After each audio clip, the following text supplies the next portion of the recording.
तो इसमें खास तौर पर इंश्योरेंस लेने वालों का भी जो आंकड़ा है वो लगातार बढ़ता जा रहा है और किस तरीके से लोग अपनी सेहत पर भी ज्यादा ध्यान दे रहे हैं, इंश्योरेंस के जरिए कवच तैयार कर रहे हैं। अब इसी कड़ी में एलआईसी ने शानदार प्रदर्शन किया है। ये एलआईसी के वित्त वर्ष 2021 के आंकड़ों में साफ तौर पर देखा जा सकता है। कोविड काल में कंपनी ने अब तक का सबसे ज्यादा 1,84,00,000 करोड़ रुपए का प्रीमियम दर्ज किया है और इसमें 56,406 करोड़ पहले साल का प्रीमियम रहा है।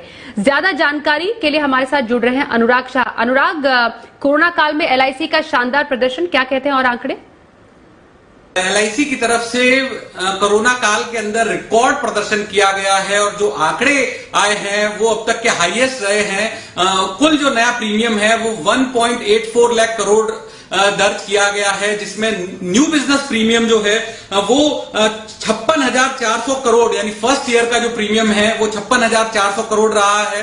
इसके साथ ही पूरे साल में 2,10,00,000 नई पॉलिसीज जो है एलआईसी के द्वारा जारी की गई है, जिसमें मार्च के अंदर ही 46 लाख पॉलिसी जारी की गई है और पिछले साल मार्च की तुलना में 300% की जो है ग्रोथ देखने को मिली। हालांकि पिछले साल मार्च के अंदर लॉकडाउन लग गया था और जो बिजनेस होता है क्लोजिंग के अंदर वो एलआईसी का आखिरी के जो 10-12 दिन होते हैं उसमें काफी जबरदस्त बिजनेस होता है। तो लॉकडाउन की वजह से, बेस इफेक्ट की वजह से इस बार 300% की ग्रोथ देखने को मिली है।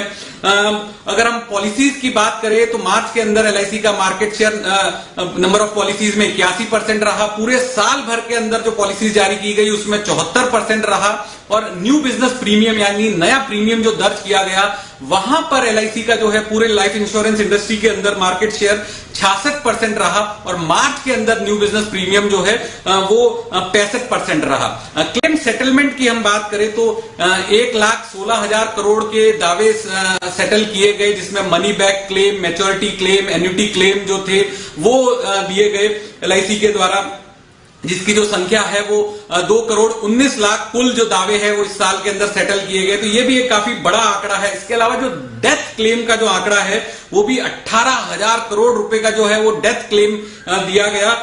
9,59,000 लोगों का जो है क्लेम पूरे साल भर में डेथ क्लेम का सेटल किया गया।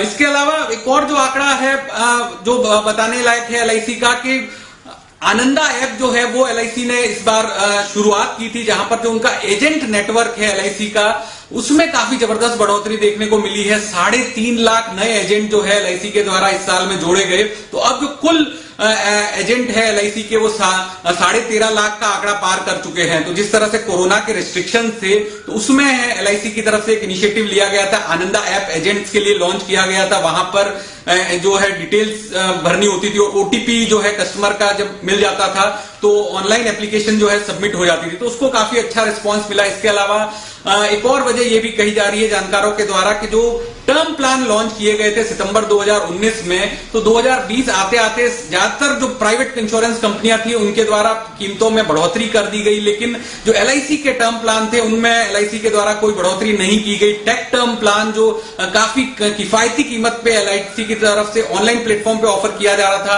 उसको भी अच्छा प्रतिसाद मिला।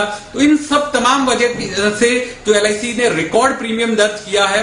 इसके साथ साथ जो कस्टमर इंटरेक्शन था, जहां पर डिजिटल इनिशिएटिव्स पे काफी फोकस किया गया। सैटेलाइट ऑफिस में जाकर आप अपनी पॉलिसी को रिवाइव कर सकते हैं। किसी भी सैटेलाइट ऑफिस में जाके अगर किसी भी आपकी ब्रांच की पॉलिसी है, तो ये सारे कंज्यूमर इनिशिएटिव जो थे वो कंपनी के द्वारा लिए गए कोरोना काल में, जिसका अच्छा रिजल्ट दिखा। और जो आईपीओ की तैयारी कर रहा है एलआईसी, तो उससे पहले एक काफी अच्छे फिगर हैं न्यू बिजनेस प्रीमियम के तौर पे भी और ओवरऑल प्रीमियम के तौर पे भी जो एलआईसी की तरफ से दर्ज किए गए हैं। चलिए इसी के साथ वक्त एक छोटे से